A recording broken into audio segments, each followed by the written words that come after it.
आप 33 साल तो सेवा में रहे आईएफएस में, क्या कभी ऐसा उदाहरण देखने को मिला है जब अमेरिका ने इस तरह की बात कही हो कि या तो अपने यहाँ प्रदर्शन होने दो और अगर तुम इन पर डंडा उठाओगे तो हम आ जाएंगे लड़ने। We will get involved. We'll be hitting them very hard where it hurts. उनको लगता है कि सारे हमारे दुश्मन हैं चारों तरफ। देखिए वो तो छोड़ेगा नहीं, क्योंकि मैंने बताया ना आपको, इनका जो मैड सिंड्रोम है उसको बोलते हैं, म्यूचुअली एश्योर्ड डिस्ट्रक्शन सिंड्रोम, और वो उनको सैटर्न कहता है। अमेरिका को बिगर सैटर्न, उसको स्मॉलर सैटर्न। तो वाकई ऐसा होता है कि सीआईए के थ्रू फंड करा लिया प्रोटेस्ट कहीं भी? बिल्कुल इंडिया में भी होता है, क्यों नहीं होता है? इंडिया में भी हो सकता है। हो सकता है, बिल्कुल हुआ भी है। तो ये वही नहीं है जो ट्रम्प चाहते थे एक्चुअली, कि एक कैओस हो, प्रदर्शनकारियों पर इसी तरह से आप क्रैकडाउन करें और उतना बड़ा फिर कैओस फिर खड़ा हो जाए और बड़ा हो। चाहते नहीं है, वो करवा भी रहे हैं। क्या इजराइल चाहेगा कि इनके बीच सुलह हो जाए, ईरान और अमेरिका की? मस्जिद में आग लगा दी या उसमें ये कर दिया, वहाँ पे आर्सन। अब रिपोर्ट आई है कि वो मोसाद के लोग थे। हमास को इतने दिन तक चलाने में इजराइल का बहुत बड़ा हाथ है।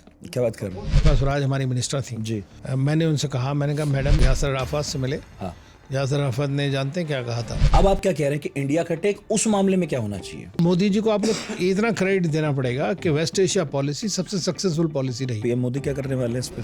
भारत की बात मानता है कोई अमेरिका ईरान में से? मेरा मानना है कि हमें नहीं वो जाना बता नहीं रहे हैं। हमें नहीं जाना चाहिए। वो इस ऑफर पर कुछ कह भी नहीं रहे हैं। क्यों नहीं जाना चाहिए? तो रीजन इज हमारे रिश्ते सब कंट्री के साथ 1-on-1 सब ठीक ठाक है। ये प्रॉब्लमेटिक है ना। Pakistan has this uncanny ability to encash its nuisance value with every major power. तो ईरान भी बच के रहे भाई, पड़ोस में पाकिस्तान है, उसके से हमारे है।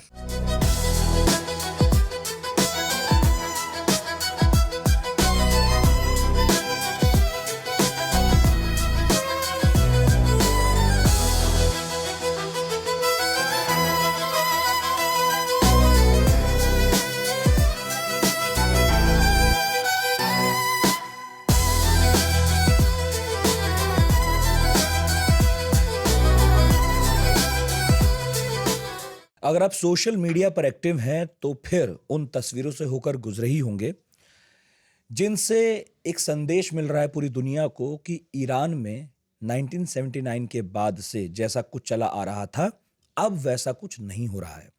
कुछ तो है जो घट रहा है। आपने देखा होगा कि तेहरान में पब्लिक प्रॉपर्टी को ईरानी जनता ने नुकसान पहुंचाया, कुछ प्रोटेस्टर्स मौजूद थे वहां पर।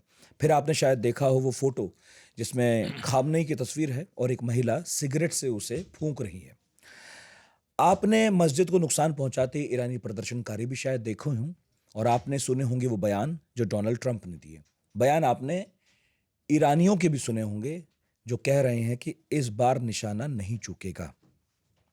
तो हो बहुत कुछ रहा है और अचानक से लोगों की ईरान में दिलचस्पी जाग उठी है।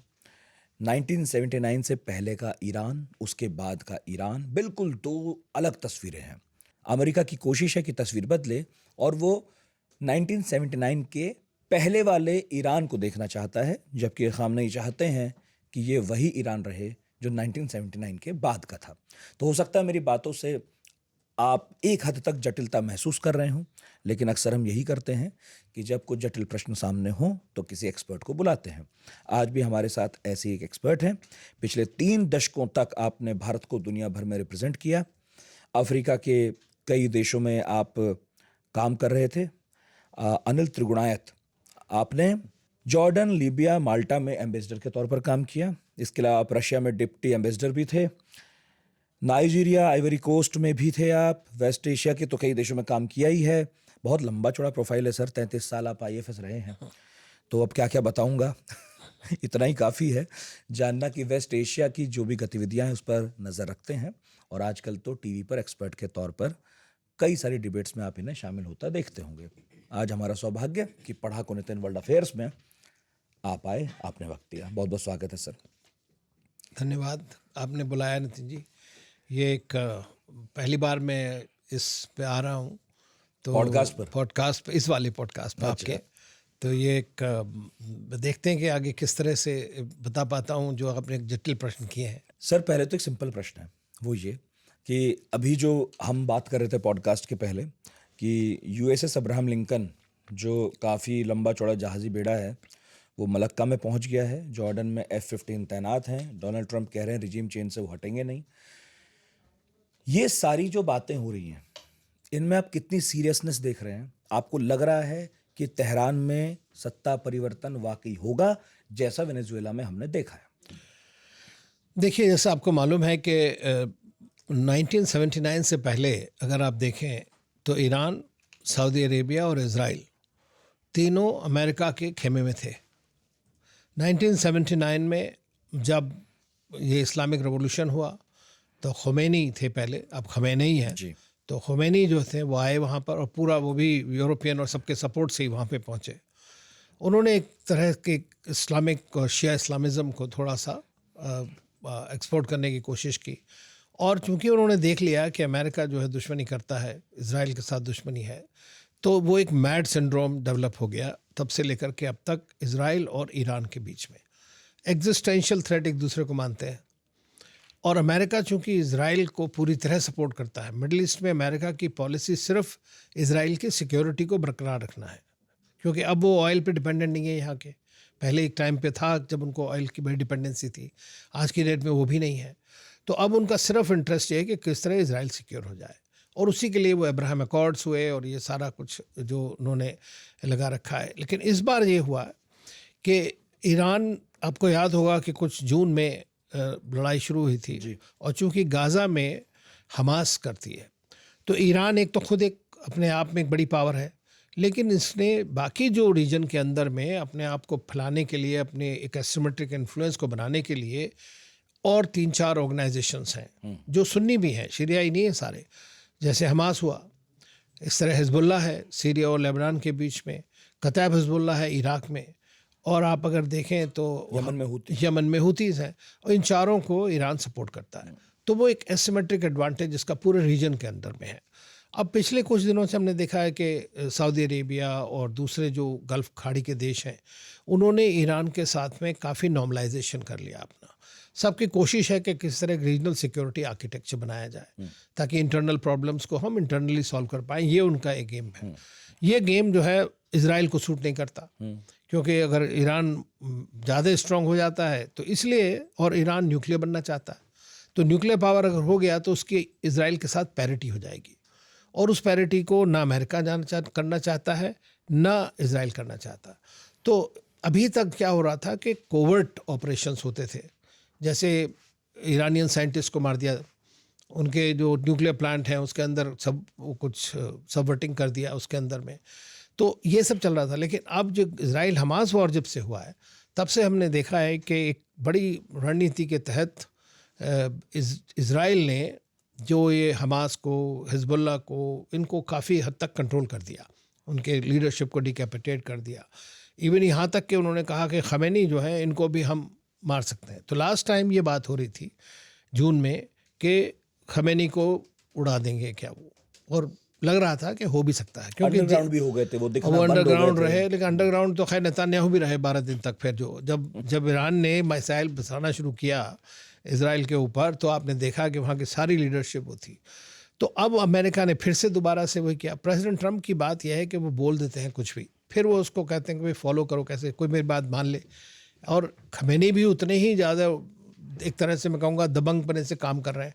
लेकिन एक चीज़ है कि वहाँ पर कई तरह की प्रॉब्लम है। एक सबसे बड़ी प्रॉब्लम यह है कि एक तो रिजीम को 45-46 साल हो गए, तो एक फटीग आ जाती है रिजीम के ख़िलाफ़। दूसरी चीज़, इस बीच में हमने देखा है कि काफ़ी सारे यूथ यंग ईरान बन गया है, और वो यूनिवर्सलिस्टिक चाहते हैं। वो ये नहीं चाहते कि सिर्फ हम एक ही कंट्री या एक ही रीजन या एक ही तरह के लोगों के साथ रहें।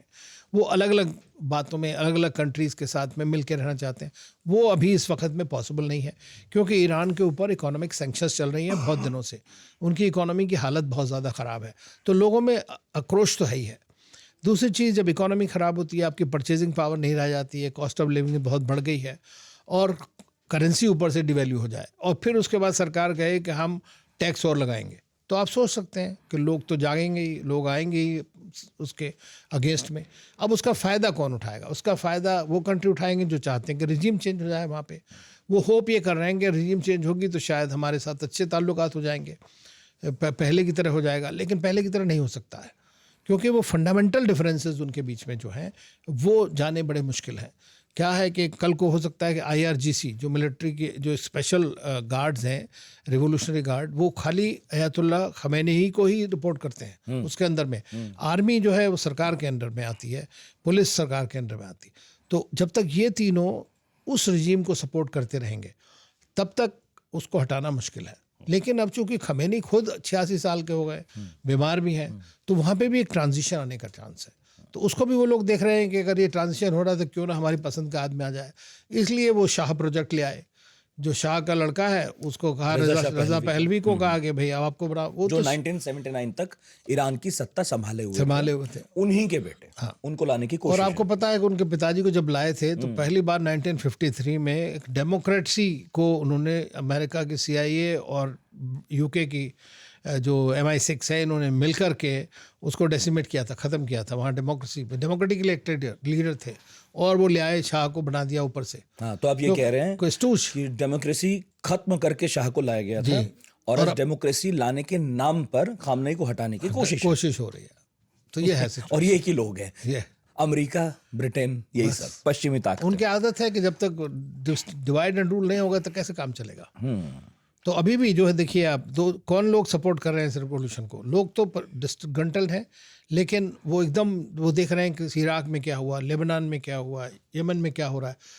ईरान वैसा नहीं बनना चाहता। पढ़े लिखे लोग हैं, सिविलाइजेशन लोग हैं, तो वो चाहते हैं कि करेक्शन हो, चाहे रिजीम करेक्ट करे, डिस्ट्रीब्यूशन ऑफ पावर के बीच में डिफरेंस आए, लेकिन वो ये नहीं चाहते कि एक्सटर्नल इंटरवेंशन हो, जिसके जरिए कौन चाहता है उसको? जो उनकी बाहर डायस्पोरा है, ईरानियन डायस्पोरा, डिसग्रंटल्ड है इस गवर्नमेंट से, पुराने शाह की फैमिली हो गई, जैसे वो लोग हो गए, अमेरिका हो गया, CIA हो गई, मोसाद हो गई। तो ये जो आपने बोला कि वहाँ पर हमने देखी रिपोर्ट कि मस्जिद में आग लगा दी या उसमें ये कर दिया, वहाँ पे आर्सन, अब रिपोर्ट आई है कि वो मोसाद के लोग थे, तो उनके एजेंट्स ने वहाँ पर उसको सब कुछ किया है। तो जो सिचुएशन है वो देखनी पड़ेगी। इस बार एक्सटर्नल इंटरफेरेंस भी काफ़ी हुआ है, लेकिन उस सब के बावजूद आपने देखा है कि प्रेसिडेंट ट्रंप बैकआउट कर गए, उन्होंने नहीं किया। हालांकि अभी फिर प्रेशर करने के लिए उन्होंने ये सारे अपने युद्धपोत और ये सब ला रहे हैं उसके अंदर में, तो देखना पड़ेगा ये कैसे करेंगे। लेकिन हमें उस सिलसिले में ये भी देखना पड़ेगा कि रशिया और चीन किस तरह से ईरान की मदद करते हैं, क्योंकि एक नया समीकरण वहाँ पर निकल रहा है, वो है रशिया, ईरान, चाइना और नॉर्थ कोरिया का मिल करके। तो किस तरह से वो रिएक्ट करते हैं उसमें, और सबने थ्रेट किया है US और इजराइल दोनों को। तो आपने शॉर्ट में मुझे पूरी कहानी तो समझा दी, लेकिन रेशा खोलते हैं, तो मैं पहला रेशा खोलता हूँ। पहले तो ये कि ईरान में एक्चुअली किस तरह का सिस्टम है, ये थोड़ा समझाइए। वहाँ कौन मजबूत है? राष्ट्रपति मजबूत हैं, प्रधानमंत्री मजबूत हैं, या खामनेई जो सबसे ऊंचे धर्मगुरु हैं, अयातुल्ला हैं? कौन मजबूत है? किसके कहने पे क्या चलता है? इलेक्शन होते हैं तो कौन बदलता है, कौन नहीं बदलता है? देखिए, ईरान में इसमें कोई शक की बात नहीं है कि सबसे मजबूत खमेनी है।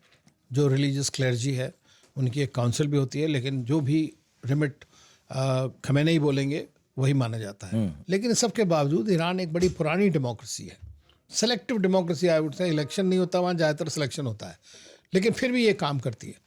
तो आप ये देखिए, जो प्रेसिडेंट है वहाँ के इस वक्त, वो कंपैरेटिवली लेस कंजर्वेटिव हैं। तो वो चाहते हैं कि किसी तरह से वेस्ट के साथ में हमारी बातचीत हो जाए। जो न्यूक्लियर डील प्रेसिडेंट ट्रंप ने ख़त्म कर दी थी, उसको दोबारा से रीस्टार्ट किया जाए, नेगोशिएशंस किया जाए। खमेनी ने भी इनडायरेक्टली उसको सपोर्ट किया है। ओपनली वो कहते हैं कि अमेरिका के साथ कुछ कर लो, कभी ठीक नहीं होगा। ये उनकी अपनी वो है कि अमेरिका धोखा देगा हमेशा से, और अब तक तो यही सच रहा उनके लिए, जहाँ तक ईरान की बात है। तो दूसरी चीज़ ये है कि वहाँ पे मजलिस है ईरान की, जो पार्लियामेंट है, उसमें सब इलेक्ट होते हैं और वो काफ़ी स्ट्रांग है, लेकिन उसके भी कैंडिडेट्स को ज़्यादातर अप्रूवल एक काउंसिल से आता है। तो तब वो इलेक्ट होते हैं। तो कोई इस तरह के लोग जनरली पिछले, जब से गवर्नमेंट आई है उसके बाद से कुछ दिनों तक, अक्सर वो प्रो खमेनी लोग ही उसके अंदर आ पाते हैं। लेकिन हाँ, इसमें कोई शक नहीं है कि कई प्रेसिडेंट्स ऐसे हुए हैं जो काफ़ी, मैं कहूँगा, लेस कंजर्वेटिव कह सकते हैं, मॉडरेट भी कह सकते हो, लेकिन लेस कंजर्वेटिव, मतलब रूहानी थे। तो उन्होंने काफ़ी आगे बढ़ के बात किया। उसी टाइम पे ये न्यूक्लियर डील भी हुई थी, तो ओबामा के टाइम पे। लेकिन अब प्रेसिडेंट ट्रंप उसको बिल्कुल डिफरेंट तरह से देखते हैं, और इसीलिए क्वेश्चन कर दिया उन्होंने वो। लेकिन जब जैसे वहाँ चुनाव होते हैं तो जो विपक्ष से नेता आते हैं, क्या वो भी वही लोग हैं जो खुमैनी की लाइन पे चलते हैं, खामनेई की लाइन पे चलते हैं, या फिर वहाँ पर हम कोई अलग तरह के, अलग विचार के लोग भी देखते हैं जिनका शायद ये कहना मानना हो कि भाई ज़रूरी नहीं है कि हमेशा हम खामनेई की तरफ हर मामले में देखें, चाहे अपने विदेश नीति हो, रक्षा नीति हो? नहीं ऐसा तो है नहीं। लोग तो वहाँ पे पढ़े लिखे लोग हैं तो वो हर तरह की बातें करते हैं, लेकिन आप जानते हैं कि जो एक तरह की ऑटोक्रेटिक चाहे रिलीजियस थियोक्रेसी हो, तो उसके अंदर जब इस तरह के लोग होते हैं ऊपर बैठे हुए, तो जो फंडामेंटल इश्यूज़ के ऊपर बड़ी आर्गूमेंट, बाकी अगर उनकी मजलिस को फॉलो करें या वहाँ के मीडिया को फॉलो करें तो क्रिटिसिज्म वगैरह और ये सब चलता ही है, लेकिन वो एक सर्टेन लेवल तक रहता है कि ये नहीं है कि it is going to destabilise the whole thing. तो आज जो हमने देखा है उसका रिजल्ट जो बाहर आया कि लोगों का जो एक तरह से बाजारी ट्रेडर्स ये सब उठ खड़े हुए जब उन्होंने देखा कि इकोनॉमी की हालत ये ख़राब है, अब उसको उन्होंने वो सोशो पॉलिटिकल प्रोजेक्ट बना दिया बाहर वालों ने। अब वो धीरे धीरे एकदम सारी चीज़ के खिलाफ जाती है, जो सरकार पावर में उसी के खिलाफ, तो वो आयतुल्ला के खिलाफ या गवर्नमेंट के खिलाफ हो गया, उससे वायलेंस बढ़ी, 3000 लोग मारे गए। तो ये जो चीज़ है, लेकिन ये अकेले अपने आप सुई जेनरिस नहीं है। मैं चूँकि लिबिया में एम्बेसडर रह चुका हूँ, तो मैंने देखा है कि किस तरह से वेस्टर्न कंट्रीज़ ने टेररिस्ट ग्रुप्स को वहाँ पे ला करके बिठाया। लोगों को प्रॉब्लम्स थी, लेकिन उस सब के बावजूद उसको किस तरह से उन्हें एंटी गद्दाफी। आप किस साल में थे सर आप वहाँ लिबिया में? मैं वहाँ पे 2011 में था। हाँ, तो आप गद्दाफी के बनते देखा है गद्दाफी के बाद? बिल्कुल। नहीं, मेरा प्रश्न ये था जो मैं समझना चाह रहा हूँ कि ईरान में, चूँकि भले हम गए नहीं हैं, लेकिन ईरान के बारे में ऐसा भी नहीं है कि वो इतना क्लोज देश हो कि बाहर कुछ आता नहीं है। पता लगता है, समझ में आता है कि एक सोसाइटी है जो अलग अलग तरह की है।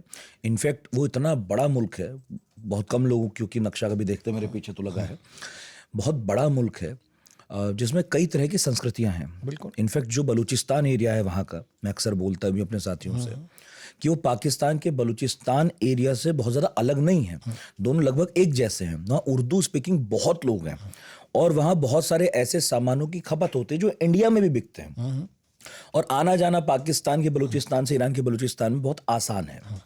तो ईरान को ऐसे देख रहा कि सब कुछ तेहरान में ही घट रहा है, ऐसा नहीं है ज़रूर, बिल्कुल नहीं है। तो इसलिए मेरा सवाल यह है कि क्या इतने बड़े मुल्क में जहाँ चुनाव भी हो रहे हों, कोई भी पार्टी, कोई भी दल, कोई भी नेता, क्या ऐसा नहीं है जो डेमोक्रेटिकली एक्टिव हो और ये कह रहा हो कि खामनेई को जाना चाहिए?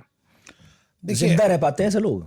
सीधी बात में पूछूं, सीधी बात यह है कि मुश्किल है।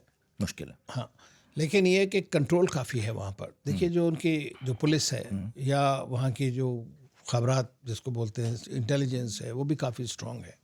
लेकिन उस सब के बावजूद ये नहीं कहेंगे कि डायरेक्टली गवर्नमेंट हट जाए, बट ये डेफिनेटली होता है कि किस तरह से जो हमारा ग्रुप है या पार्टी है वो पावर में आ जाए, लेकिन वो आ नहीं पाती है अक्सर, क्योंकि ज़्यादा 50% से ज़्यादा लोग जो हैं वो अभी भी खमैनी को ही सपोर्ट करते हैं, उसी रिलीजियस माइंडसेट के लोग हैं। तो इसलिए जितना मुश्किल हो जाता है उन लोगों का, लेकिन हैं वहाँ पे, ऐसा नहीं है कि, और बहुत सारे हैं, और इवन रजीम के अंदर भी ऐसे लोग हैं जो चाहते हैं। अब जैसे हिजाब की बात हुई, देखिए आप, तो हिजाब के लिए जो वहाँ का प्रेसिडेंट था उसने खुद कहा कि भाई हिजाब कंपलसरी नहीं होना चाहिए।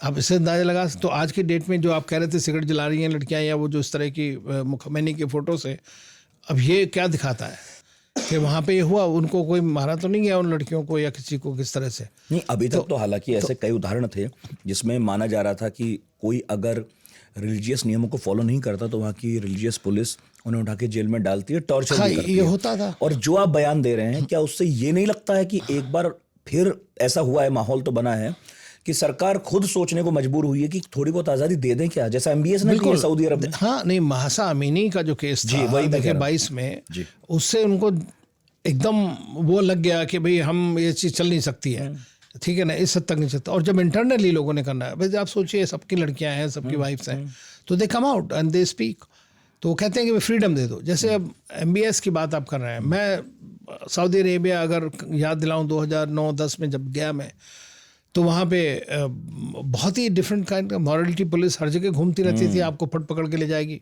अगर आप नमाज के टाइम पे बाहर घूम रहे हैं, तो नहीं अलाउ करेगी वहाँ पे आपको। आज की डेट में ये है कि कोई कंपलसरी नहीं है लड़कियों के लिए कि वो हिजाब पहने ना पहने, उनकी मर्जी है। ड्राइविंग लाइसेंस सबसे पहले, अरे मैं कई CEOs के साथ मिला हूँ जो एक से बढ़ के इतनी brilliant girls, you can't imagine. मैं एक बार गया वहाँ मिलने के लिए, तो एक लेडी, यंग लेडी, मैंने अस्सलाम वालेकुम करा, उसने शीशु करा hand, which was unthinkable some time back.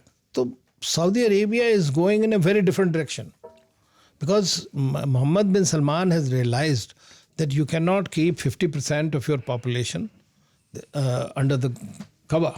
That's the thing.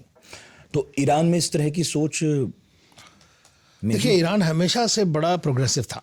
आप ये देखिए, पर्शियन सिविलाइजेशन को ना भूलें हम, खाली ये पिछले 45 साल नहीं है। Iran is a history, is a very civilisational country. हमारे यहाँ कितना इन्फ्लुएंस है पर्शियन का और ईरान का। तो वहाँ पर लोग जो अब देखें, मैक्सिमम लेडीज जो है बहुत पढ़ी लिखी हैं और वो उसमें बात भी करती हैं, जो उनको कहना होता है कहते भी हैं लोग। लेकिन यह है कि सर्टेन डिक्टाट जो एक इस्लामिक रजीम लेके आती है, वो तो भाई सोशल डिक्टाट वो तो फॉलो करते हैं वहाँ पे कितना भी, लेकिन यह है कि पब्लिक डोमेन में करते हैं। अब आज की डेट में आप देखें काफ़ी चेंज आ गया है। और शाह की खिलाफत होने का भी एक बड़ा कारण यही था कि वो इवेंट ओवर द टॉप। क्या हुआ कि तेहरान में उसने फोकस करके सबको मॉडर्नाइज कर दिया। Even Libya for that matter used to be most modern country at one time. Women used to go around in bikinis and all that. ये बता रहा हूँ मैं आपको। तो आज की डेट में तो बिल्कुल अभी भी ओपन है, कोई प्रॉब्लम नहीं है वहाँ पर। लिबिया तो ऐसे मतलब ये जो है, एक तो मैं बताऊँ आपको एक चीज़ हमें ध्यान रखना चाहिए, आप तो मीडिया में है, कि जो डिसइंफॉर्मेशन कैंपेन जो वेस्ट से चलता है, that is also need to be discounted. Okay, ये बहुत इम्पोर्टेंट है। देखिए, इस दौरान चूँकि वहाँ पे इंटरनेट ब्लैकआउट था, तो आपको सारी न्यूज़ जो है वो जो इनके डायस्पोरा चैनल्स थे या जो अमेरिकन इजराइल के द्वारा स्पॉन्सर्ड चैनल थे उनसे मिल रही है। अगर वो कह रहे हैं 50,000 आदमी मर गए, तो आपको बिलीव करना पड़ रहा है। ये है सिचुएशन। नहीं तो क्या ये झूठी है कि 180 शहरों 31 प्रांतों 512 जगहों पर प्रदर्शन हुए? ये सच है, ये तो खुद उन्होंने एडमिट किया है। और जनवरी 2026 की कार्रवाई के बाद 12 से 20,000 मौत हुई। ये CBS न्यूज़, ईरान इंटरनेशनल, अल जजीरा, बहुत सारे जो संस्थान है वो कह रहे हैं। देखिए, मैं नहीं जानता कितने लोग हुए, ठीक है। तो एक तो गवर्नमेंट का है कि 3,000 करीब उन्होंने खुद बोला है, एडमिट किया है। 500-600 उनके पुलिस वाले मारे गए हैं, आर्मी वाले जो भी थे कर्मी। तो ऐसा नहीं है। अब 3,000 गवर्नमेंट कह रही है, हो सकता है ज़्यादा हूँ। द प्रॉब्लम इज़ कि इस सब चीज़ के पीछे भी और बड़ी ताकतें हैं जो वहाँ पे डिस्टेबलाइज करना चाहती हैं। बिल्कुल है। और जब इस तरह की सिचुएशन, प्रेसिडेंट ट्रंप ने क्या कहा, आप सोचिए, मुझे बताइए, आप सोच के खुद। उन्होंने कहा कि भाई प्रोटेस्टर को पूरा हक है कि वो प्रोटेस्ट करें। मतलब सरकार को यह हक नहीं है कि आप लॉ एंड ऑर्डर एस्टेब्लिश कर सकें, और अगर आप करेंगे तो फिर हम आपके पीछे हैं। तो ये तो मतलब एक अजीब सी बात है कि आप हमारे देश में कुछ हो रहा है और दूसरा आदमी कहे कि आप इनको छू नहीं सकते, और चाहे वो आग लगा दें या कुछ भी कर दें, तो फिर किस तरह की अपनी सॉवरेंटी हुई। सो ये एक चीज़ को भी ध्यान रखने की बात है। जब हम ह्यूमन राइट्स की लोग, उन्होंने खुद कहा कि लोगों को प्रोटेस्ट का हक है, लेकिन protest should be civil and peaceful. और आप देखिए, अगर मैं कोई उसकी वो नहीं कर रहा हूँ, बट पेजेश्कियान जो प्रेसिडेंट हैं, उन्होंने तुरंत ये कहा कि ये हमारी समस्या है, हम बाहर वालों को नहीं ब्लेम कर सकते इसके लिए। ये हमारी इंटरनल प्रॉब्लम है, हमें इसको सॉल्व करना है। ये इकोनॉमिक प्रॉब्लम है, लेकिन सॉल्व ऑफ इकोनॉमिक प्रॉब्लम कोई ऐसी चीज़ तो है नहीं कि आप एकदम सॉल्व कर दें। It takes time to happen. मैं यही कह रहा हूँ कि अब ना समझ नहीं आ रहा कि एक्नॉलेजमेंट करना इस बात का कि ये हमारी प्रॉब्लम है, हम समझ रहे हैं आप लोग क्यों परेशान हैं। एक तरफ ये बातें हो रही हैं, दूसरी तरफ यही ईरान खुद कह रहा है, भाई ट्रंप भी धमकी दे रहे हैं, ईरान भी दे रहा है।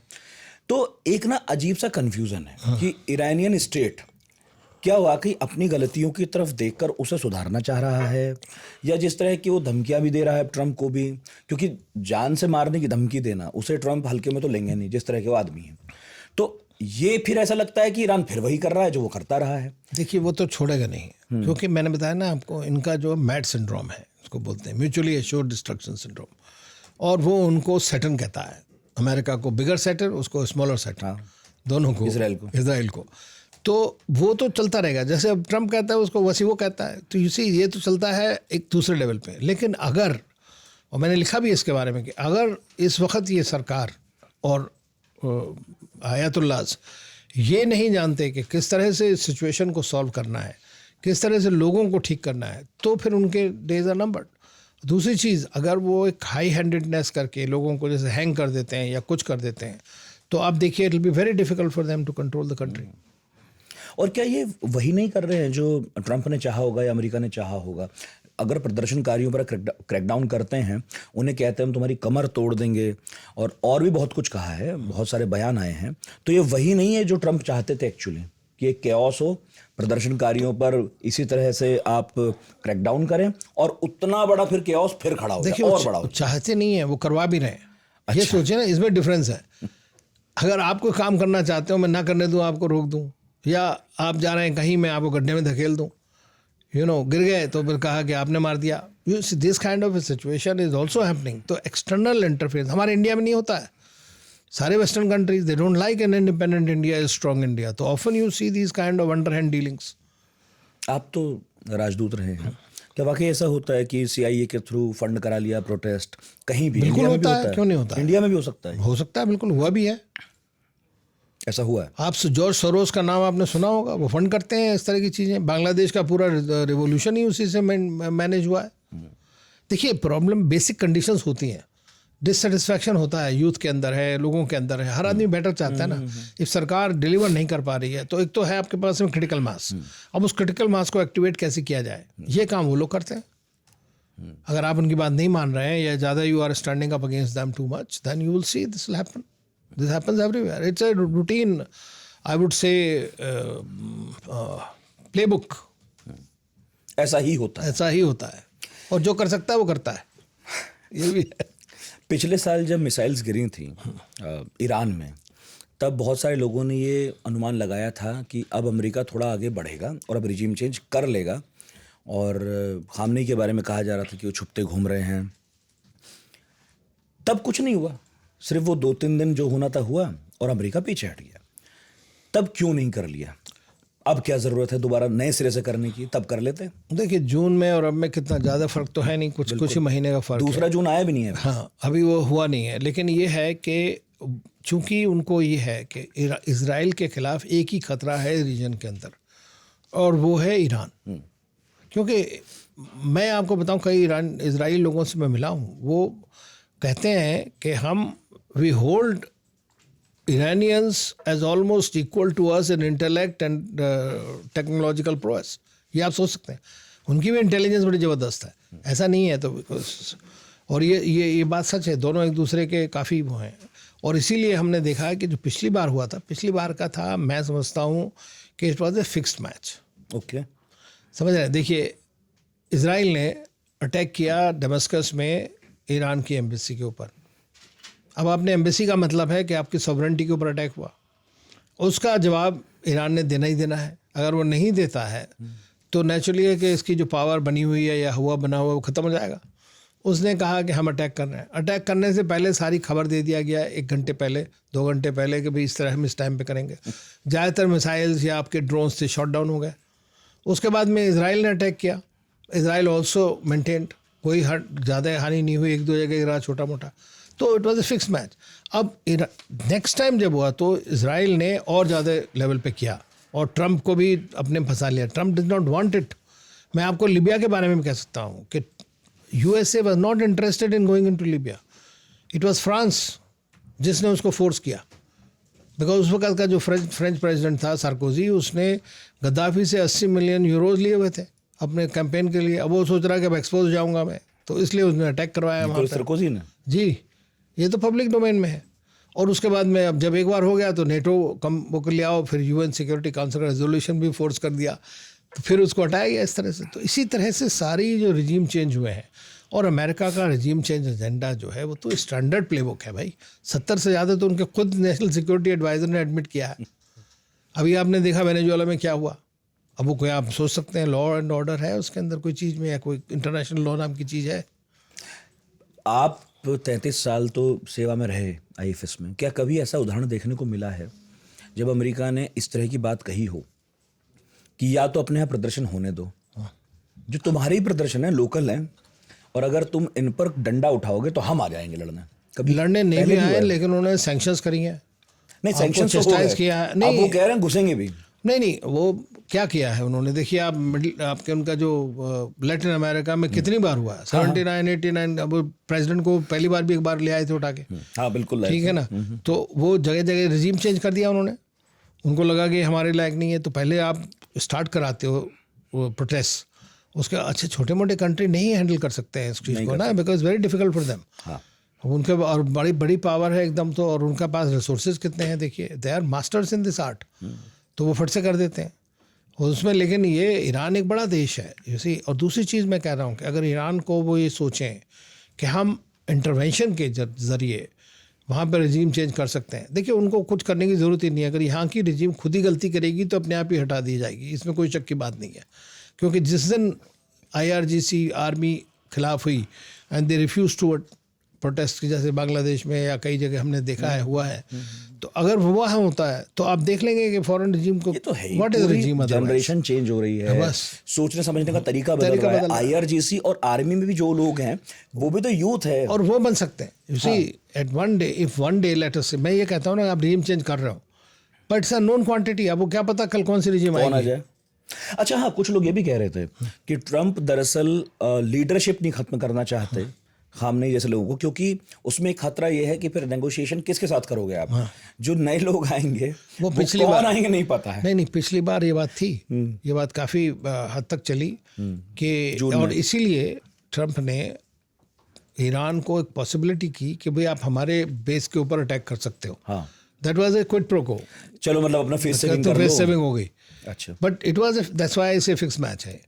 तो लेकिन इस चीज़ में हमें ये भी देखना पड़ेगा कि अब मेरे ख्याल से जो ये करंट रजीम है, इसकी ये करंट स्टाइल जो है, it has run its course. इससे ज़्यादा अगर ये और लोगों के ऊपर वो करेंगे तो चलना मुश्किल है। ये वैसे ही बदलेगा। खामनेई की उम्र भी हो चुकी है, 86 ईयर्स के हैं। रजीम चेंज तो वैसे भी होगा। नहीं, अब कोई नया आएगा, देखिए चेहरा बदलेगा, किस तरह का लोग आएगा, कौन आएगा उसके ऊपर डिपेंड करता है। ये क्या वो चेंज कर सकता है, हो भी सकता है। अब किसको पता था कि मोहम्मद बिन सलमान जो हैं वो इस तरह के निकलेंगे, नोबडी न्यू। पता नहीं वो तो किस तरह के निकल रहे हैं वैसे, सडनली चेंज कर दिया भाई। एक तरफ तो वो ठीक है देश खोल रहे हैं और दूसरी तरफ उन पर आरोप लगते हैं कि भाई तुम मरवा भी देते हो किसी और जमीन पर अपने पत्रकार दुश्मन को। तो उनको अभी प्रेडिक्ट करना थोड़ा मुश्किल है, जवान भी हैं। नहीं मतलब मैं तो इंटरनल अपने देश की बात कर रहा हूँ। क्रिटिक्स वगैरह तो ये तो at the end of the day these are not democracies के यहाँ अकाउंटेबिलिटी हो। एग्जैक्टली। सब पूछ ये रहे हैं कि एक्चुअली ट्रंप ईरान से चाहते क्या, या अमेरिका ईरान से चाहता क्या है। रजीम चेंज एक चीज़ है, रजीम चेंज तो केवल एक रास्ता है, उसके बाद आप क्या चाह रहे हैं ईरान से? देखिए मेरा मानना ये वेनेजुएला के मामले में तेल इसमें, हाँ नहीं, ये भी थर्ड लार्जेस्ट ऑयल प्रोड्यूसर है, तेल, हाँ थर्ड लार्जेस्ट प्रोड्यूसर है ऑयल का। हाँ बिल्कुल ठीक है, नंबर 1।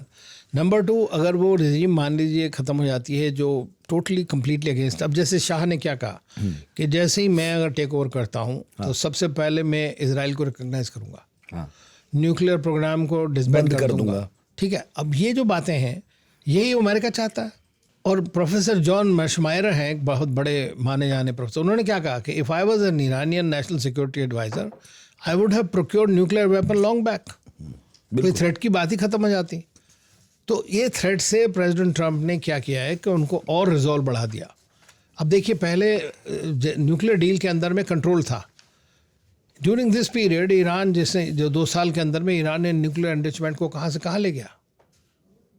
तो ये है जो उनकी सोच कुछ है, होता कुछ और है। वही मैं कह रहा हूँ कि आप चाहें कि कल को मेरी मर्जी का आदमी आ जाए वो यही करेगा, ऐसा नहीं होता है। अच्छा, इजराइल ने ईरान के 3 बड़े सैन्य रणनीतिकार मारे थे उस वक्त, उनके नाम अगर मैं ठीक से उच्चारित कर पाऊँ। काफ़ी लोगों को मारा, हाँ, बाघरी, सलामी है ना, हाजिदजादेह। 1980 के दशक के बाद ये सबसे बड़ा न्यूक्लियर साइंटिस्ट, हाँ, सैन्य नुकसान है और न्यूक्लियर साइंटिस्ट भी हैं ये। क्या इससे ईरान कमज़ोर हुआ होगा या सिस्टम और ज़्यादा कट्टर हो गया होगा? क्योंकि मुझे नहीं पता, हमें नहीं पता कि अंदर वहाँ चल क्या रहा है, क्या चलता है। जैसे हमारे यहाँ हमें मालूम है कि भाई एक इसरो है, उसके पीछे बहुत बड़ी साइंटिस्ट्स की फौज है, हमारे इंस्टीट्यूशंस हैं। ईरान में क्या सीन है इसके? देखिए ईरान में जहाँ तक न्यूक्लियर साइंटिस्ट की बात है तो बहुत सारे हैं, they have been trained very well and फौज है समझ लीजिए एक तरह से। लेकिन खातिबजादे जिनको मारा गया या दूसरे, वो नेचुरली हेड करते थे उस ऑर्गेनाइजेशन को, ठीक है ना, तो उनका एक ओहदा अलग था। उससे डेफिनेटली है कि थोड़ा बहुत एक तरह की लीडरशिप में पीछे हो जाता है। तो आइडिया ये है कि जितना डिले कर सके, ख़त्म नहीं हो सकता प्रोग्राम, ये तो दिमाग में है, आपके दिमाग को कैसे ख़त्म कर सकते हैं आप? साइंस टेक्नोलॉजी सब है, लेट कर सकते हैं, तो लेट कर सकते हैं। वही इजराइल की जो कोशिश रही है और बहुत से लोग जो सोवियत यूनियन और अमेरिका के बीच में भी था, बस उन्हें तो पता था बनेगा तो है ही, हाँ, अब लेट कर लो जितना कर सकते हैं। तो वही एक उनकी एंगल है उसके अंदर में। और ईरान का ये है कि कितना जल्दी कर पाए, अभी वो ये चाह रहे हैं क्योंकि उनकी इकोनॉमिक कंडीशन बहुत ख़राब है, तो वो चाहते हैं कि इस तरह अमेरिका के साथ में बातचीत शुरू हो जाए, रीस्टोर हो जाए, सैंक्शंस कम हो जाए, हमारा पैसा फ्रीज जो रखा है वो बच जाए, तो आगे से नॉर्मल कर दे। थर्ड लार्जेस्ट आई मीन सोच लीजिए, ईरान रिचेस्ट कंट्री होगा पूरे रीजन के अंदर अगर नॉर्मल कंट्री की तरह काम करे, तो वो इजराइल भी नहीं चाहता है कि इतना स्ट्रांग हो जाए इकोनॉमिकली भी। हाँ, इनमें से कोई भी नहीं चाहता, कोई भी नहीं चाहता है। और एक ये बात भी ठीक है कि नहीं, फिर एक चीज़ तो है ना कि अगर ये झगड़ा खत्म हो गया, अगर रज़ा शाह पहलवी आ ही गए फाइनली, उनके बेटे का नाम भी यही है ना शायद, रज़ा पहलवी, अगर रज़ा पहलवी आ ही गए और अमेरिका और इनके बीच सब कुछ ठीक हो ही गया, तो ईरान तो मजबूत होना शुरू हो ही जाएगा। भले वो ये कह रहे हों कि भाई हम परमाणु बम नहीं बनाएंगे, ये नहीं करेंगे, वो नहीं करेंगे, इजराइल को मान लेंगे, लेकिन एक इतना ही मजबूत मुल्क बगल में तो खड़ा हो ही गया इजराइल के। क्या इजराइल चाहेगा कि इनके बीच सुलह हो जाए, ईरान और अमेरिका के? बिल्कुल नहीं चाहेगा वो, तभी तो इजराइल इज़ नॉट हैप्पी। भाई Israel is not happy with this. Netanyahu गया नहीं वहाँ पे। तो इजराइल क्या चाहता है? इजराइल चाहता है कि अमेरिका बम करे, खूब तरह से खत्म कर दो, जितना ख़त्म कर सकता है उसका। तो अपने लिए जो थ्रेट है उसको ख़त्म करना चाहे। देखिए, Israelis always feel insecure in the region. उनको लगता है कि सारे हमारे दुश्मन हैं चारों तरफ से, और उन्होंने सर्वाइव किया है। I mean you have to give credit to them, they have survive. लेकिन इन द प्रोसेस उन्होंने सबको एनिमी बना लिया। समझ रहे हैं ना आप? उसको मिल नहीं रहा। अब सऊदी अरेबिया से कौन सी उनकी दोस्ती है, वो भी परेशान है। तो अभी आपने कतार में जाके अटैक कर दिया, तो उससे सऊदी अरेबिया पाकिस्तान के बीच में एक डिफेंस पैक्ट हो गया। तो ये उसका नुकसान किसको हुआ? मैं तो कहता हूँ हम हिंदुस्तान के लिए, देखिए हमारा एक स्ट्रेटेजिक पार्टनर है, वो दूसरे स्ट्रेटेजिक पार्टनर को अटैक करता है और हमारे दुश्मन को फ़ायदा होता है। ये तो है। लेकिन कल यूएई से भी मेहमान आए। हाँ जी। और ऐसा लग रहा है कि एक स्ट्रेटेजिक पार्टनरशिप शायद, क्योंकि उनकी सऊदी से बनती नहीं है, उसमें इंडिया भी शामिल हो सकता है। देखिए, आपको लगा क्या? नहीं, यूएई हमारा जो है सबसे क्लोजेस्ट पार्टनर है पूरे रीजन के अंदर, इसमें कोई शक नहीं है। 5वीं बार ये आए, 7 बार प्रधानमंत्री वहाँ जा चुके हैं। अनयूजुअल होता है, ऐसा कभी नहीं होता है, लेकिन हुआ है। उनके साथ तो हमारे थर्ड लार्जेस्ट ट्रेडिंग पार्टनर हैं। पहली बार रीजनल प्रोजेक्ट्स उनके साथ किए हमने, चाहे ITU हो, IMEC हो, काफ़ी। तो वी हैव अ सिंग। पहली बार एक कंट्री गल्फ में है जिसने आपको अपना ऑयल ब्लॉक दिया, कभी नहीं हुआ। इट्स अ कंट्री जिसने आपके स्ट्रेटेजिक रिजर्व्स को बनाया। तो यूएई के साथ हमारे रिश्ते बहुत ही सुदृढ़ हैं, इसमें कोई शक नहीं। और मोदी जी को आपने इतना क्रेडिट देना पड़ेगा कि वेस्ट एशिया पॉलिसी सबसे सक्सेसफुल पॉलिसी रही है अब तक की इस सरकार की। बिल्कुल। तो उनका आना एक अच्छी बात है, लेकिन उससे पहले काफ़ी सारी मीटिंग्स हुई थी। मैं अभी दुबई में था कुछ दिन पहले, वहाँ पे डॉक्टर जयशंकर भी आए थे स्ट्रेटेजिक डायलॉग के लिए। उससे पहले जॉइंट कमीशन की मीटिंग हुई, उससे पहले जो हाई काउंसिल है उसकी मीटिंग हुई। तो लगातार ये सारे प्रोजेक्ट, उसके बाद में ये सब डिसाइड हुआ। अब लोग उसको ये लगा रहे हैं कि चूंकि सऊदी अरेबिया, पाकिस्तान, टर्की का एक नेक्सस बन रहा है और सऊदी और यूएई के बीच में वो है, तो अब भारत जो है इसके अंदर आ जाएगा। वो आए भी तो बिल्कुल ऐसे ना कि 4 घंटे का सफर, 2 घंटे रुकना, 4 घंटे का सफर वापस, वो रुके ही नहीं। देखिए, मैं तो लगा कि कोई जल्दबाजी में कुछ नहीं, मैं आपको बताऊं, ये बात पहली बार नहीं हो रही है। मैं जब यहाँ पे मिनिस्ट्री में देखता था रीजन को, तो मैंने, सुषमा स्वराज हमारी मिनिस्टर थी जी, मैंने उनसे कहा, मैंने कहा मैडम ये अरबियों के साथ में आपको डील करना है। इंदिरा गांधी के बाद कोई प्राइम मिनिस्टर नहीं किया था यहाँ रीजन में, सोच सकते हैं आप, 82 के बाद से। मैंने कहा मैम आप उठाइए, फ़ोन करिए उनको, फ़ोन मैं कॉफ़ी पीने आ रही हूँ आपके पास, 2 घंटे की दूरी है, 2.5 घंटे में आप वहाँ पहुँच जाते हैं। तो दिन भर 4 दिन रह के क्या करोगे आप? देखिए जितना इम्पैक्ट था वो हो गया, साइन किया, चल पड़े अपने वापस घर को। हाँ, ये हमारे यहाँ पहले होता था 4-4 दिन, 5-5 दिन की विजिट होगी। अब तो मोदी जी भी हॉपिंग करते हैं कि एक दिन के अंदर 3-4 जगह जा करके। तो because see idea is communication बढ़ गया, घंटे ना गिने हम लोग। हाँ, हमें उसका बाहर क्या निकल रहा है वो देखना चाहिए। पहले क्वेश्चन के बारे में जो आपने पूछा था कि क्या हम इस तरह करें, देखिए पूरे गल्फ में मैं कहूँगा आपको, अरब कंट्री जिससे मैं डील किया है, they all wanted India to come there, take responsibility, be a partner, security partner of these countries, provide even be a arbiter of security, so to say। ये हद तक चाहते थे वो, हम नहीं गए। पहली सरकार, हाँ। कब सर? मैं तो 2008 की बात करता हूँ जब मैं डील कर रहा था, तब से। बट वो कहते थे कुछ नहीं है तो साहब आप अपने जो रिटायर्ड लोग हैं उनको लगा दीजिए, हमारे यहाँ भेज दीजिए। अच्छा। हाँ, हमने वो भी नहीं किया, फिर बाद में करना शुरू किया जो भी है। अब उसके बाद में वो आज भी वही सिचुएशन है, दे वांट मोर, कि इंडिया भाई इतनी बड़ी पावर है हमारी, आप कहते हो कि हम इतनी बड़ी पावर है, तो वो उसको भी चाहते हैं कि भाई आप आइए हमारे साथ रहिए, तो अब इजराइल और ईरान, इनके साथ में हमारे रिश्ते अच्छे हैं, हमारे रिश्ते सब कंट्री के साथ 1-on-1 सब ठीक ठाक हैं। ये तो प्रॉब्लमेटिक है ना, ये क्या प्रॉब्लम है? इजराइल के साथ हमारे रिश्ते अच्छे हैं और वेस्ट एशिया में बहुत सारे लोग चाहेंगे कि हम आए, उनके साथ सहयोग करें, ये संभव कहाँ है? देखिए एक बात सोच लें आप, ये भी एक मिथ है। जितने कंट्रीज की हम बात कर रहे हैं ना, इन सबका इंटरनली ईरान को छोड़ के सबका इजराइल के साथ सालों से नाता है। इकोनॉमी, टेक्नोलॉजी, सिक्योरिटी, सारे, एक भी उनमें ऐसा नहीं है जिसको मैं, अगर आप कहें कि एक्सक्लूड कर दें। दो की तो पीस ट्रीटी है, जॉर्डन की और इजिप्ट की, ठीक है ना। बाकी रहे आपके ये जितने गल्फ के कंट्रीज हैं बड़े बड़े सब, बाकी सऊदी थोड़ा दिखाने के लिए नाराज रहता है, बाकी उसका तो नहीं, सऊदी नाराज नहीं। सऊदी का ये है कि देखिए ओवर टाइम पैलेस्टीन इशू बहुत पुराना है और फंडामेंटल इशू है पीस के लिए। अरबी कंट्रीज भी अपनी अपनी देखने लगे, उन्होंने कहा यार चलते दो, तो प्रोफॉर्मा सपोर्ट करते रहे। ये बात जो है, जो पैलेस्टीनियन फाइटर्स हैं, ग्रुप्स हैं, उन्होंने कहा कि अब तो हम तो भी लूज द कॉज। आपको याद होगा जब सितंबर में G20 की समिट में MBS आए थे यहाँ पे, मोहम्मद बिन सलमान, तब उन्होंने ये बात कही कि भाई हमारी जो नॉर्मलाइजेशन इजराइल के साथ है will be faster than you expect. समझ रहे हैं? सितंबर 7 अक्टूबर अटैक हो गया। बिल्कुल। क्यों? अगर सऊदी अरेबिया नॉर्मलाइज कर देता है तो इररिलेवेंट हो गया। तो ये जो सिचुएशन थी ना उसकी, ये इसको मैं आपको रोक के बोल रहा हूँ कि बिल्कुल आपके बोलते बोलते मुझे ऐसा ख्याल में आया कि बिल्कुल ऐसा है जैसे पाकिस्तान की सिविलियन गवर्नमेंट और भारत की सिविलियन गवर्नमेंट जैसे ही क्लोज आती है तब कोई बड़ा धमाका होगा। बिल्कुल। और ये धमाका जानबूझ के, बिकॉज दे वांट के भाई इसको स्ट्रीट लेवल पे ले आओ। देखिए जो मोनार्क्स हैं या शेख्स हैं, दे वांट नॉर्मल थिंग, भाई उनको तो जो चल रहा है, बट स्ट्रीट पे लोग नहीं चाहते वो बात। They don't trust Israel. वो रेलेवेंट कैसे बने रहे? तो वो जब तक केओस नहीं होगा, और अगर आपके जो पब्लिक आपको सपोर्ट नहीं कर रही है तो आप नहीं कर सकते। सर पब्लिक का सपोर्ट है हमास को। अब मैं थोड़ा सा इधर चला गया हूँ। नहीं, हमास को नहीं, बिल्कुल नहीं। बहुत कम लोग हैं जो सपोर्ट करते हैं हमास को। वहाँ के लोगों का अगर आप पूछें गाजा में या पैलेस्टाइन में, yes of course Hamas is being seen as a sacrificial lamb, जिसने अपने आप को पैलेस्टीन कॉज के लिए ख़त्म कर लिया। तो आज की डेट में अगर हमास ख़त्म हो गई, अगर ये पैलेस्टीन इशू रिजॉल्व नहीं होता है, तो उसके नाम से कोई दूसरा आ जाएगा। और एक बात ना भूलें कि ये हमास को इतने दिन तक चलाने में इजराइल का बहुत बड़ा हाथ है। उन्होंने पैसा दिया, उनको सपोर्ट किया हमास को। यस, 87 के बाद से हमास को पूरी तरह सस्टेन किया, और कॉमरेड नेतन्याहू भी उसमें इन्वॉल्व है बहुत ज़्यादा तक। क्यों? क्योंकि पैलेस्टीन के 2 ग्रुप्स हैं।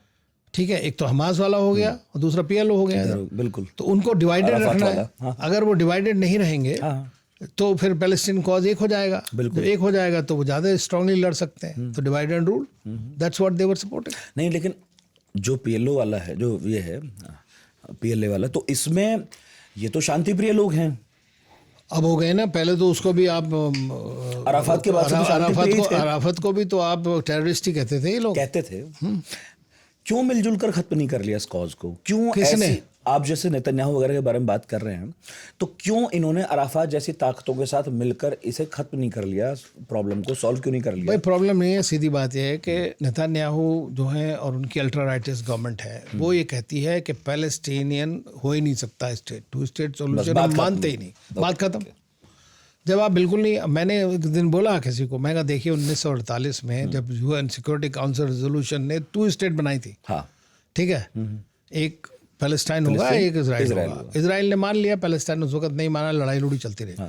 तो अगर आप कहते हैं कि देयर इज नो 2 स्टेट, तो आपकी खुद की लेजिटिमेसी खत्म हो गई। आपका किस वजह से आप बन गए? फिर आप तो बनी शर्त पे थे कि 2 स्टेट होंगे। तो ये, और हमास भी यही मानता है। हमास भी है। तो हमास विचारधारा के तौर पर हमास और नेतन्याहू भाई हैं। नहीं, हमास और Iran, Hamas does not recognise the existence और the right to exist of Israel. यही मैं कह रहा हूँ। ईरान भी नहीं मानता। जैसे आप देखेंगे सब लोग सपोर्ट कर रहे हैं। ईरान कहता है वी सपोर्ट 1 स्टेट सोल्यूशन, बस, and 1 state solution is Palestine. That's the difference.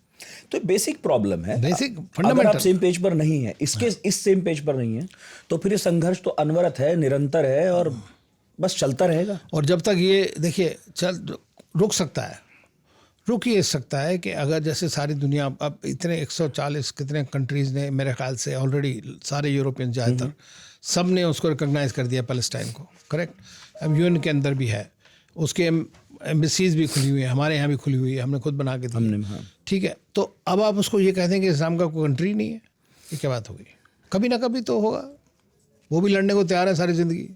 और आप सोचते हैं कि इस वक्त जो इतने लोगों को मारा गया, वो लोग, उनके बच्चे जो जिन्होंने देखा है, क्या वो बड़े रिवोल्यूशनरी या टेररिस्ट नहीं बनेंगे? मतलब किसी को लगे कि वो ट्रम्प के गाजा बोर्ड ऑफ पीस से संतुष्ट हो जाएगा तो ऐसा तो होने से रहा। वो बातचीत कैसे भूल जाएंगे भाई? प्रेसिडेंट का एक टाइम पे और लेके आए थे ये। It's a problem with the Americans and others is they think everything is an economic project. Palestine is an emotional project, yes, it is not economic. मुझे याद है मैं जॉर्डन में एक बार मैं गया तो एक बहुत बड़ा गोल्फ कोर्स बन रहा था वहाँ पे, पूरा रईस आदमी था वहाँ का, वो बना रहा था, उसने मुझे बुलाया तो मैं देखने गया। मैंने सामने देखा आइलत जो है रेड सी पोर्ट है इनका, इजराइल का। तो मैं कहा what is that? He said that's Eilat. मैं कहा ओह दैट्स इजराइल। कहता no sir that's Palestine. So you know they लोगों की जो एक दिमागी तौर पे मैं कहूँगा जो, और लेडीज़ वहाँ पर जो पैलेस्टीनियन वुमेन हैं, वो अपने घर की चाबी एक जनरेशन से दूसरी जनरेशन में बहू को देती जाती हैं। Can you imagine this kind of emotionalism is there? So ये तो इसीलिए तो भारत कहता है कि भाई 2 स्टेट सोल्यूशन हो, करो, छुट्टी करो, आप साथ साथ रहो, खुश रहो। तो भारत को तो न्योता मिला है वैसे ट्रम्प की तरफ से, और पाकिस्तानी प्रधानमंत्री को भी मिला है। देखिए पाकिस्तानी प्रधानमंत्री छोड़िए, मैं तो पाकिस्तान तो प्रधानमंत्री नाम की चीज़ नहीं है, लेकिन वो असली बात वहाँ पर जो है वो है जनरल आसिम मुनीर। हाँ, वो उसको प्रेसिडेंट ट्रम्प बहुत पसंद करते हैं, इसमें कोई दो राय नहीं है। और वो उसी के सारे उन्होंने कहा कि भाई आप फोर्सेस भी भेजो। और आप सोच सकते हैं कि पाकिस्तानी ISI और मोसाद जो वो भी आपस में बातचीत कर रहे थे टू एडजस्ट कि भाई किस तरह से किया जाए। नेता गाली दें उनके मोसाद को, क्योंकि CIA और पाकिस्तान की ISI are very close. Yes, training level ये सब तो एक ही है, पाकिस्तानी फौजी सारे वही ट्रेन हो रहे हैं, मतलब ऑफिसर्स। यस, तो बुलाया है पाकिस्तान को, लेकिन पाकिस्तान में भी ये सोच रहे हैं कि भाई फंसने की बात है। उन्होंने कहा कि पहले तो ये बताइए कि फोर्सेस जो है वो करेंगी क्या। और आई एम क्वाइट श्योर कि Pakistani will accept to be on the board of peace. जिस तरह उन्होंने चमचागिरी करी है ना अमेरिका की, वो आ जाएंगे। क्या है, अभी तो रशिया को भी बुलाया उसने, पुतिन को भी बुलाया। और हम क्या करेंगे? PM मोदी क्या करने वाले हैं? देखिए अब मैं तो नहीं जानता कि क्या करेंगे, तो वही बता सकते हैं, लेकिन मेरा मानना है कि हमें नहीं जाना, वो बता नहीं रहे हैं, हमें नहीं जाना चाहिए। वो इस ऑफर पर कुछ कह भी नहीं रहे हैं। क्यों नहीं जाना चाहिए? द रीज़न इज़ कि ये एक तरह का उसने कॉरपोरेट बोर्ड बना दिया। $1 बिलियन लेके आओ और आप इसके मेंबर बन जाओ। We get no advantage. जो भी कुछ होगा या नहीं होगा उसका एडवांटेज है ट्रम्प को। America they want a riviera there, they want to create some kind of a thing, अपने लिए बनाना चाहता है दूसरे ढंग से ला करके। दुबई बना देंगे उसे, दुबई बना देंगे उसको, गाजा को। नेतान्याहू कहता है मुझे ये बर्दाश्त नहीं है कि टर्किश फोर्सेज हों, कतारी फोर्सेज हों या पाकिस्तानी भी फोर्सेज हों वहाँ पे, तो करेगा कौन? तो सर फिर क्या बोर्ड ऑफ पीस है? मतलब आज अगर अपर हैंड है ट्रम्प का तो वो ये करवा ले रहे हैं, नेतन्याहू थोड़ा पीछे होगा। लेकिन अगर कालांतर में सरकार बदलती है, जो बदलेगी, ट्रम्प की जगह थोड़ा कोई ऐसा प्रेसिडेंट आ जाए, ओबामा जैसा, थोड़ा दबके रहे नेतन्याहू से, तो नेतन्याहू तो मौका देख के फिर वो जो बिल्डिंगें बनेंगी उन्हें नस्तनाबूद कर देंगे। प्रोवाइडेड इन्वेस्टमेंट क्यों करे कोई? Provided Netanyahu continues forever. हाँ ठीक है, लेकिन अगर नेतन्याहू से भी ज्यादा कट्टर आ गया कोई, जिसकी पूरी संभावना इस वक्त है। हाँ एग्जैक्टली, वो तो कह ही रहे हैं कि नेतन्याहू तो समझौतावादी है। तो मैं यही बोल रहा हूँ कि अगर कोई इन्वेस्टमेंट करना भी चाहे गजा में, ये सोचकर कि अब तो पर्यटन बढ़ेगा, अमेरिका का हाथ है, तो ट्रम्प तो 3 साल बाद चले जाएंगे।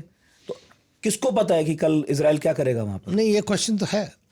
देखिए अगर बुरे भी बनो इजराइल के, फिर नहीं, इजराइल के बुरे बने वो तो खैर अरब कंट्रीज इस बात को, हम तो अफोर्ड नहीं कर सकते ना। नहीं, हमें क्यों? 1-2 ही तो मुल्क हैं जो पाकिस्तान से लड़ते हुए हमें कहते हैं कि हम तुम्हारे साथ हैं। बिल्कुल नहीं, हमारे देखिए स्ट्रेटेजिक पार्टनरशिप है इजराइल के साथ। इजराइल हैज ऑलवेज टू फिलिस्तीन का समर्थन अपनी जगह है बस, लेकिन जब हम पर मिसाइल गिरेंगे तो वो एक तो जो समर्थन देगा मना थोड़ी कर देंगे उसे। नहीं, मना की बात नहीं है, मतलब आप अप्रिशिएट करते हैं इस बात को। एग्जैक्टली।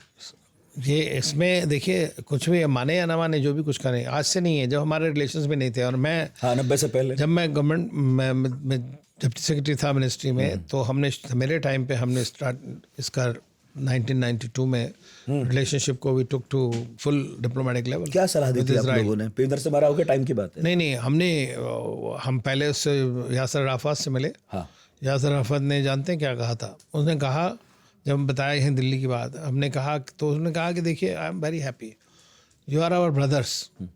अगर आप नॉर्मलाइज करते हैं तो अच्छी बात है। और सभी कर रहे थे, हम ही नहीं, वो खुद बातें कर रहे थे इनके साथ में, ओस्लो अकॉर्ड ये सब चल रहा था। जॉर्डन ने की पीस ट्रीटी हो गई, तो फिर हम ही क्यों भाई साधु बने रहे? तो ये हमारा रीज़न था कि भाई we should also open up. और वो चाहते ही थे, वो तो हमेशा से हमसे कह रहे थे। 71 में हमें सपोर्ट किया उन्होंने। तो उसने कहा कि लेकिन क्यों, मैं he is a very interesting thing, वो वर्ड्स आई कांट फॉरगेट। उसने कहा somebody can, you can put some sense into them। बहुत उम्मीद थी उन्हें हमसे। भाई इंडिया को तो बहुत मानता था वो, बिल्कुल, इंदिरा गांधी और सबसे राजीव गांधी, बहन और ये वो सब हर साल आते थे। हम तो मैं fortunately I met him many times. हाँ, वो पूरे किस्से हमने पढ़े हैं, जब वो आते थे और जैसे संबंध थे। मतलब अरब की नज़र में, अरबियों की नज़र में हिंदुस्तानी बहुत ऊंचे रहे। लेकिन आप ये भी कह रहे हैं, आपकी भी शिकायत है कि भाई हमने जब भी मौका मिला तो वहाँ ना बातें की, ना संबंध बढ़ाए। और अब जब हम संबंध बढ़ा रहे हैं तो ये इस फ्रेम में रख के देखा जा रहा है कि अगर पाकिस्तान के अच्छे हो रहे हैं तो भारत अच्छे करना चाह रहा है। नहीं, यही पाकिस्तान फैक्टर ने ही बड़े दिनों तक ये डिसाइड की हमारी वेस्ट एशिया पॉलिसी। हमेशा मैं यही कहता था कि भाई वो पाकिस्तान या कोई भी कंट्री, अब देखिए हिंदुस्तान में 200 मिलियन 220 मिलियन मुसलमान हैं। उन लोगों को नहीं मालूम था ये बात। वो समझते हैं कि सिर्फ पाकिस्तानी एक मुस्लिम नेशन है, वही उसका लीडर है, उसको कुछ उससे प्रोजेक्ट किया है। तो when you have something in it, why don't talk about it? किस कंट्री के अंदर आप मुझे बता दीजिए, माइनॉरिटी का आदमी 2 प्रेसिडेंट बन सकते हैं? यस, या हेड बन सकते हैं? कहाँ पे टॉप एक्टर्स इंडिया के जो हैं यहाँ के, तो हम उसे प्रोजेक्ट नहीं कर पाए। उसे प्रोजेक्ट नहीं किया हमने कि भाई मुसलमान हमारे भी मुल्क में रहते हैं और ऐसी जगहों पर बैठे, तो वो उसको अप्रिशिएट नहीं कर पाए इस बात को ना। उनको लगता था, और ये जाके सिर्फ 24 घंटे इस्लामिक बात चुगली करते थे और हमने उसको गिव अप कर दिया। तो हमारी रिलेशनशिप ट्रांजैक्शनल थी। इसीलिए मैं कहता हूँ कि मोदी जी के टाइम से आने के बाद से what he has done is the most amazing thing as far as West Asia is concerned. Pakistan has become relevant because of a strategic mistake by Israel. Once again. और दौर भी मुश्किल है थोड़ा सा इस मामले में, क्योंकि एक तरफ आप इजराइल के सबसे ज्यादा क्लोज इसी दौर में आ रहे हैं। हाँ। और आप जो कह रहे हैं, जो अगर मैं से मानूं तो आप सबसे ज्यादा क्लोज वेस्ट एशिया के मुल्कों के, मुस्लिम मुल्कों के भी इसी दौर में आ रहे हैं। तो ये सबसे मुश्किल काम फिर ये नहीं, हमारे लिए तो अच्छा ही है। देखिए, दे ऑल नो इट कि इंडिया एक बड़ी पावर है। देखिए, जब तक आप पावर नहीं बनेंगे या पावर की तरह बिहेव नहीं करेंगे, सबसे बड़ी बात ये भी होती है। ये तो है ही। तो अगर आप बिहेव नहीं करते पावर की तरह, तभी आपको नहीं मानता। हाँ, अब ट्रम्प जानता है कि मैं भी सुप्रीम पावर हूँ, हाइपर पावर हूँ, ग्लोबल में कहीं भी जाके ऑपरेट कर सकता हूँ, कुछ भी कर सकता हूँ। वो कर रहा है। He doesn't care about anything. आप कम से कम अपने रीजन में जो लोगों की एक्सपेक्टेशंस हैं उसकी तरफ देखें। तो ये तो आप कह रहे हैं गजा में तो नहीं घुसना चाहिए, लेकिन फिर ईरान के मामले में नहीं, गजा में घुसना मतलब ऐसे नहीं इसके बोर्ड में, इस बोर्ड में हम ह्यूमैनिटेरियन असिस्टेंस देना चाहिए। हाँ, हमको वहाँ पर मेडिकल असिस्टेंस जो भी हम एज ए ह्यूमैनिटेरियन लेवल पे दें। हाँ, बिल्कुल, डे 1 से हम गाजा को, मतलब हमास को हमने कभी नहीं रिकॉग्नाइज किया। नहीं, neither terrorist organisation nor otherwise, we don't deal with Hamas. But हमने हमेशा से जो है पैलेस्टीन अथॉरिटी जो है वो लेजिटिमेट है, उसके थ्रू बात करते हैं। वो हमसे हमेशा से बात करती रही, तो हम कर रहे हैं। अब मैं पूछ रहा हूँ, पॉडकास्ट के आखिरी चरण में है कि ईरान के साथ जो घट रहा है और जिस पर आज का पॉडकास्ट है, अब आप क्या कह रहे हैं कि इंडिया का टेक उस मामले में क्या होना चाहिए? देखिए, इंडिया तो हमारे लिए, आप ये देख लीजिए, इनस्टेबिलिटी रीजन के अंदर या वॉर, उसका एक हमारे लिए बहुत बड़ा असर पड़ेगा। क्यों? Energy security 60 to 70%, 82% your trade goes through it. Iran control straight of Hormuz, बिल्कुल। हूथीज आर कंट्रोलिंग रेड सी, उन्होंने दिखाई दिया क्या कर सकते हैं वो।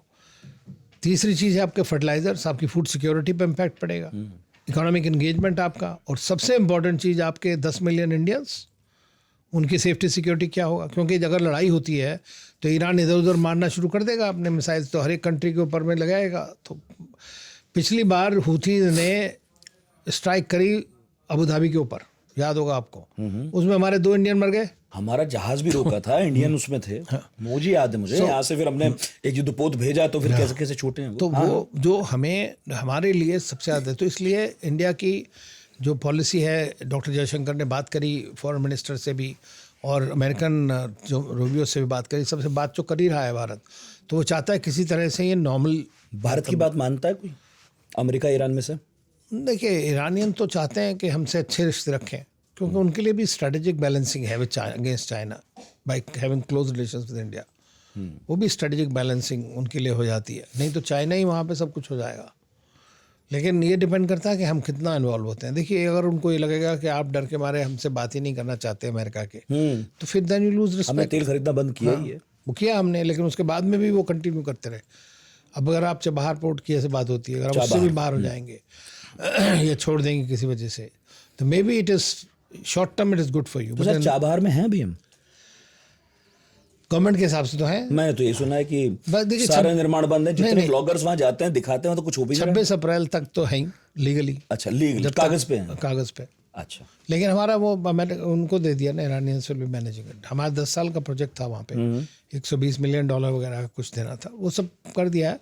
बट मेरा मानना ये है, this is my personal opinion, government knows better, कि अगर हम अंडर एनी प्रेशर वहाँ से किसी भी तरह से निकल जाते हैं, छोड़ देते हैं कम्प्लीटली, तो it will B a very big strategic mistake for us and may cost us a lot in terms of our optics of being strategic autonomy and everything, and also outreach to Afghanistan, जिसके साथ हम रिश्ते बढ़ाने की कोशिश कर रहे हैं, और दूसरा सेंट्रल एशिया।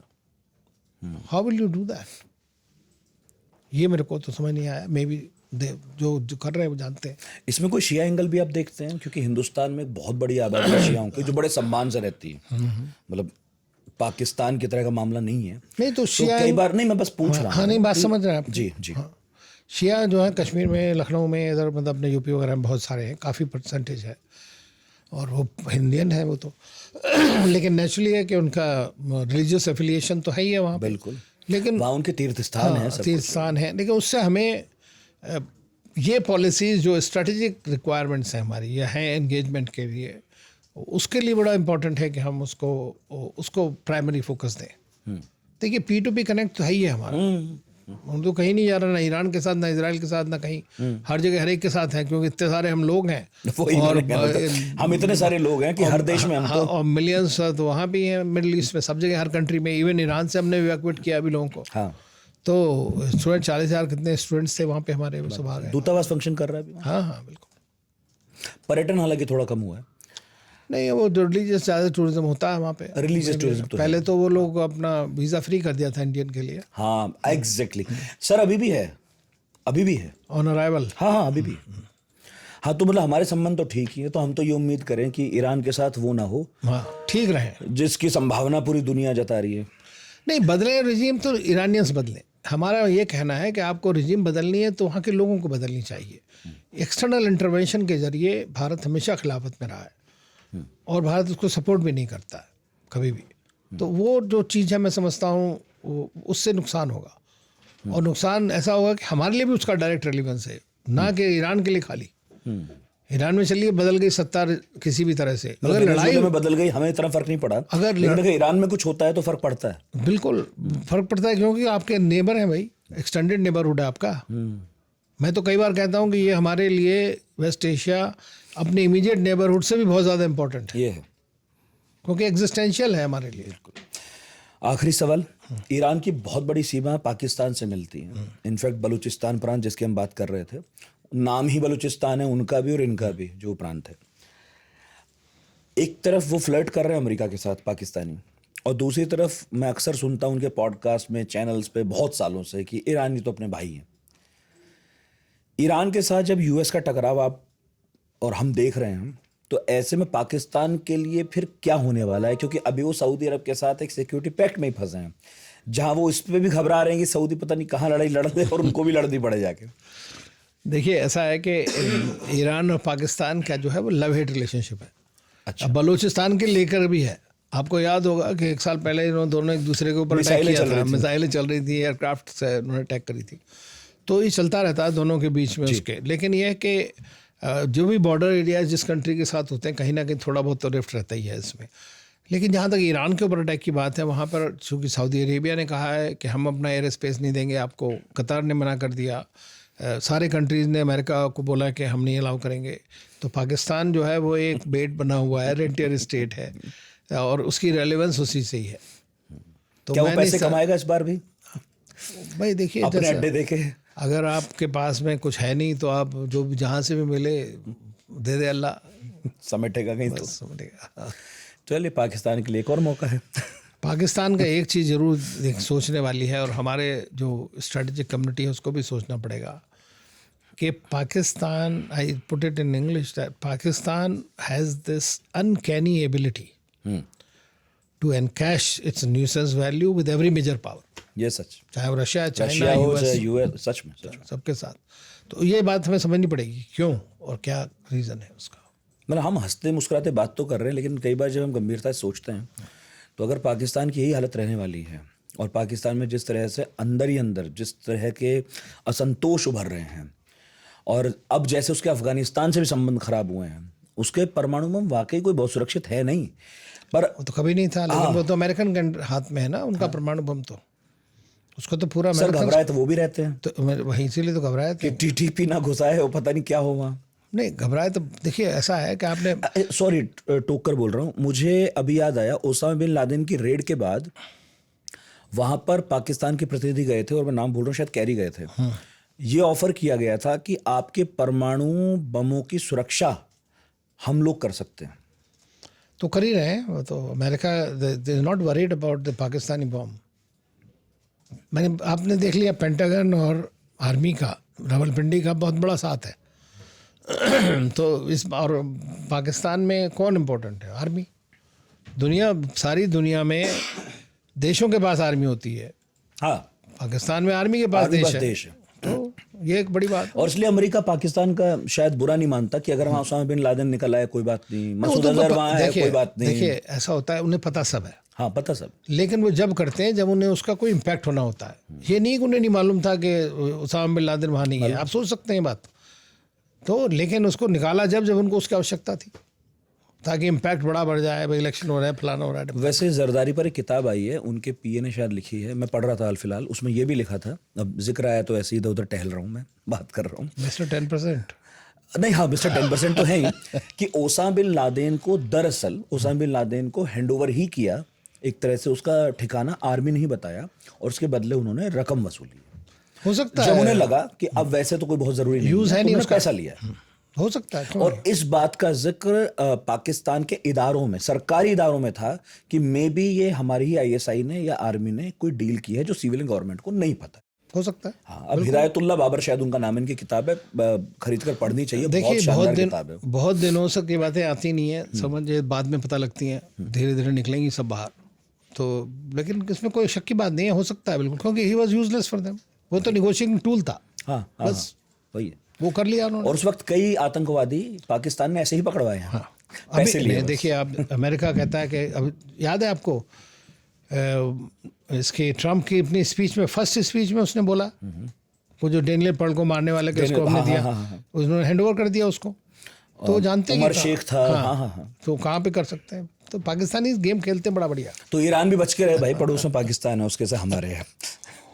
बहुत बहुत शुक्रिया सर आने का, इतना वक्त देने का। और सबसे अच्छी बात यह है कि आपने एक राजदूत के तौर पर इतने देशों में सर्व किया है। तो जब भी मैं हमेशा बोलता हूँ, कोई डिप्लोमेट के साथ में बैठता हूँ ना, तो मेरी ऊर्जा जो है दोगुनी हो जाती है। मैं आपको देख के हमारी भी ये पेशा आप लोगों का काम, और सच में मतलब एक खिलाड़ी की तरह ही एक डिप्लोमेट तो और भी ज़्यादा सीरियसली अपने देश को जो है रिप्रेजेंट करता है, और आप लोगों का लिखा या बोला बहुत मायने रखता है। Thank you. और आप ही लोग हैं जिन्हें अंदर की बहुत ज़्यादा खबरें रहती हैं, लेकिन फिर भी आप लोगों को पता है कितना कहना है कितना नहीं कहना है। बहुत मुश्किल पेशा है, इसका मैं बहुत सम्मान करता हूँ। Thank you very much Nitin ji, it's a pleasure for me. बहुत शुक्रिया सर। Thank you. मुझे उम्मीद है पढ़ाकू नितिन वर्ल्ड अफेयर्स के इस पॉडकास्ट से ईरान में जो हाल फिलहाल चल रहा है उसे लेकर कुछ हद तक तस्वीर साफ हुई होगी, जैसी हर बार हमारी कोशिश रहती है। और कोशिश ये भी रहती है कि आप कोई ना कोई कमेंट ज़रूर करें, कमेंट बॉक्स खुला हुआ है। अनिल जी हमारे यहाँ पहली बार आए हैं, तो प्लीज़ बताइएगा इस पॉडकास्ट को सुनकर आपको कैसा लगा। मुझे और उन्हें दोनों को आपके कमेंट्स का इंतज़ार है। बहुत बहुत थैंक यू शुक्रिया। So much. Thank you sir. Thank you.